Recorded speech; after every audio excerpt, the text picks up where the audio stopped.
you told your friend you're not okay? And tell me what's wrong and why you never. আসসালামু আলাইকুম everyone, কেমন আছেন? আশা করি ভালো আছেন। আমি আজকে তৈরি করে দেখাবো আমের আচার। সেজন্য আমি আমটাকে ধুয়ে মুছে সুন্দর করে কেটে নিয়েছি। এরকম ছোট ছোট পিস করে কেটে নিয়েছি এবং পানি ঝরিয়ে নিয়েছি। আচারটাকে তৈরি করার জন্য আমি চুলায় বসিয়ে দিয়েছি একটা প্যান, আর দিয়ে দিয়েছি 1 কাপ পরিমাণে সরিষার তেল, আর দিয়ে দিলাম 1 টেবিল চামচ পাঁচফোড়ন। তেলের ভিতরে পাঁচফোড়নটাকে একটু ভেজে নিব।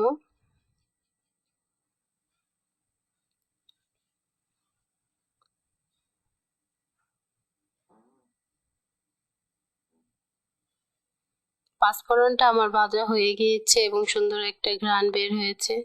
এখন এর ভিতরে দিয়ে দিব প্রায় 1/2 টেবিল চামচ হলুদ গুঁড়ো,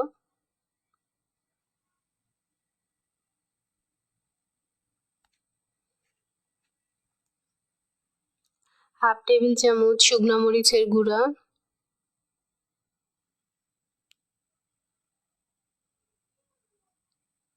1/2 টেবিল চামচ আদা বাটা, 1/2 টেবিল চামচ রসুন বাটা। মশলাগুলোকে তেলের ভিতর ভালো মতো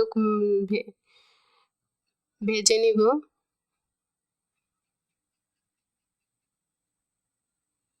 এখন ধুয়ে কেটে রাখা সেই আমগুলোকে দিয়ে দিব। এখানে প্রায় আমি 1 কেজি পরিমাণে আম নিয়েছি।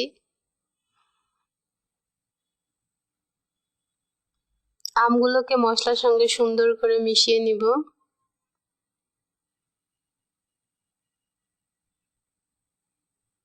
দেখুন আমগুলোকে মশলার সাথে সুন্দর করে মেখে নিয়েছি। এখন এর ভিতরে দিয়ে দিব 1/2 টেবিল চামচ লবণ, আর দিয়ে দিব 1 কাপ পরিমাণে সরিষা বাটা।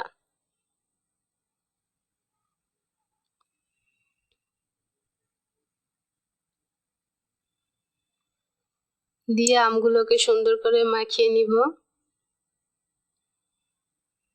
যাতে নিচের দিকে লেগে না যায়। আচার তৈরিতে কিন্তু পানি ব্যবহার করা যাবে না। এখন এর ভিতরে দিয়ে দেব 1 টেবিল চামচ শুকনো মরিচের গুঁড়া। শুকনো মরিচটাকে ভেজে আমি গুঁড়ো করে নিয়েছি, সেটা দিয়ে দিলাম। ঝালটা আপনারা আপনাদের স্বাদ অনুযায়ী দিবেন।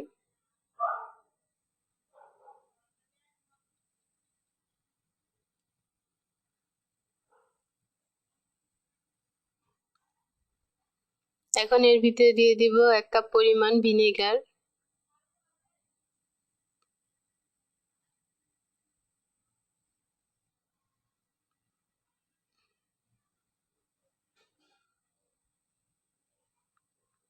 দিয়ে আমগুলোকে আরো কিছুক্ষণ নেড়ে চেড়ে আমি এভাবে রেখে দিব কিছুক্ষণ রান্না হওয়ার জন্য।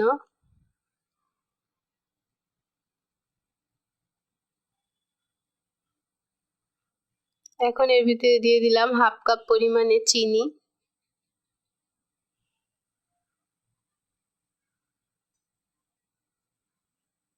চিনিটাকে আমের সঙ্গে ভালো মতো মিশিয়ে নিব। দেখুন চিনিটা গলে কিন্তু একটু পানি বের হবে, এতে আমটা আরো সিদ্ধ হয়ে যাবে।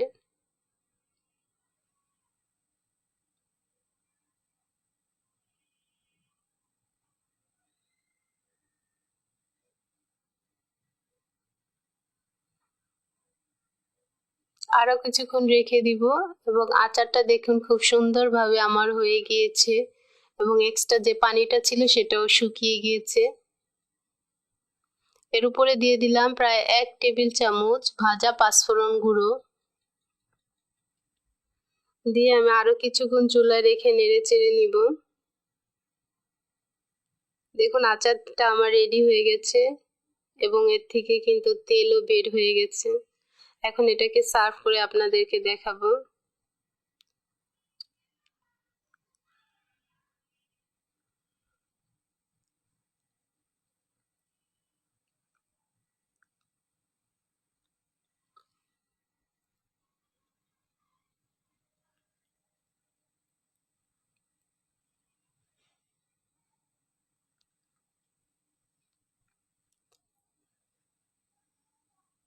দেখুন তৈরি হয়ে গেল আমাদের টক মিষ্টি ঝাল আমের আচার।